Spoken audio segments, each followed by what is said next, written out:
Hello. Hi, I'm Andrea Waller, class of '89.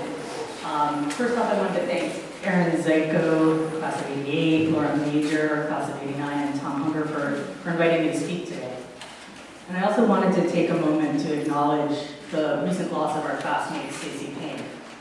I didn't know Stacey well, but Westover is such an intimate community that the loss of any of our number has an impact on all of us. And I know everyone in our class is grieving Stacey and holding her husband and young child in our thoughts.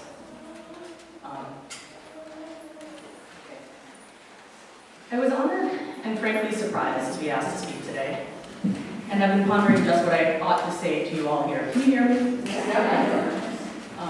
The occasion seems to call for sentimentality, a pretty remembrance of my years at Westover, a pithy anecdote suitable for reflection while re-encountering old classmates.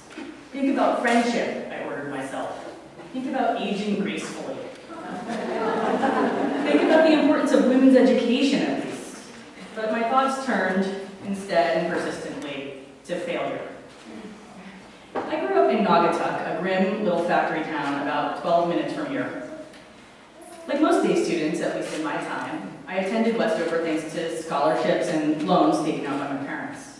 Westover was a promise my parents and I made to each other, a promise of success I failed to keep. I'm an only child, and my job in my family was to be the investment, to pay dividends, to take all these opportunities and make something of myself. This is an old story, perhaps even your story. And I don't know about you, but right away I proved myself to be a bad return. I was not a model scholarship student.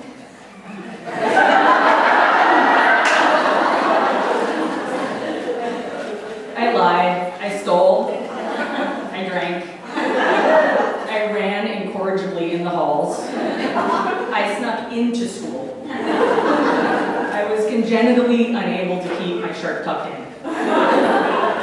I barely achieved C's in my math classes despite plentiful tutoring and the personal administrations of Ann Polina. I met with disciplinary committee on multiple occasions. I cared only about beauty, which to me then meant girls and art. Westover helped me tremendously with the latter, not so much with the former. Westover unmade me. I loved to read before I came here, but my teachers, especially Mr. Hungerford, Mr. Coffin, Rachel Beshefkin, Seamus Weber, Sonia Osborne, in many ways changed and shaped my life by teaching me how to think. I learned to unpack a poem, to make an argument, to revise my words and thus my thoughts. I learned to appreciate beauty by articulating its component parts, to see the craft in a work of art. When I look at a painting now, I remember learning about horizon lines and perspective in basic design. When I hear a line from Shakespeare, I think of Mr. Coffin. When I read the latest Armistead Maupin novel, I remember Rachel Beshefkin's kindness in leaving all the Tales of the City books on our classroom shelves for young queer students to happen upon. My teachers also introduced me to a lineage of writers and artists, canonical and contemporary, who led me to other writers, who led me to the life I have today as a writer and a teacher. I guess I will share one anecdote, a small thing. I was titling photographs for a project in Michael Gallagher's class. I'd taken a series of pictures of strangers on the street in New Haven, and I'd called one of them a bum. It was a photograph of an older man asking for money. I don't think I've ever forgotten the look on Michael's face when he saw that. "You don't know who that person is," he said. "That could be somebody's grandfather." I retitled the photograph, "Somebody's Grandpa," and never looked at another homeless person the same way again. Good teachers show their students a new way to look at the world and challenge them to investigate their own assumptions. Outside of class, I learned something perhaps equally important. I saw teenage girls who believed it was their birthright to do what they liked, to follow their own intellectual whims, to satisfy their own curiosity, whether or not it was practical, whether or not they succeeded. I had never seen people act like this before, as if their spirits mattered. And I found this way of life intoxicating. I left Westover with a profound resistance to doing things I didn't want to do, which might be the very definition of an artist. Perhaps as a result, I haven't been successful or on track by many of the measures of an alumni magazine or reunion chit-chat. I didn't attend an elite college. When I finally did graduate from the University of Iowa, go Hawks, after many years, I worked in publishing and web development until my spirit was just about crushed. And then I walked away from that life and found a job in a bookstore. At 35, I began a graduate program in the lucrative field of creative writing, which I followed 3 years later with another graduate program in the same field. I'm still working on my first novel and have been for 7 years. I work as an adjunct professor. I was 42 when my partner had our sweet baby Heart, who's back there by the door.